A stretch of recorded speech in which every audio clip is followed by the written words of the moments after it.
প্রকৃতি খুবই সুন্দর এবং খুবই সবুজ। এই সবুজ প্রকৃতি শুধু আমাদের চোখের প্রশান্তি মেটায় না, এটা আমাদের জন্য মহা ঔষধ।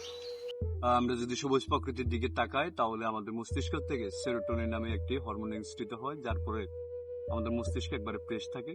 এবং এবং একটি গবেষণায় দেখা যায় কোনো মানুষ যদি সবুজ প্রকৃতির থেকে 20 থেকে 30 মিনিট তাকিয়ে থাকে তাহলে তার মস্তিষ্ক থেকে চাপ হ্রাস পায়।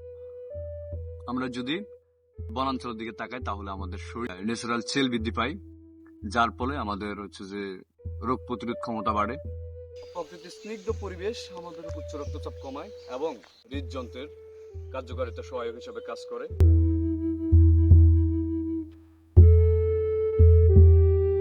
দীর্ঘক্ষণ আমরা ফোনের স্ক্রিনের দিকে তাকিয়ে থাকার ফলে আমাদের চোখে যে একটা গ্লানি আসে, ঠিক আমরা এরপরে যদি আমরা সবুজ প্রকৃতির দিকে তাকাই তাহলে আমাদের চোখের যে ক্লান্তি, ওই ক্লান্তিটা দূর হবে।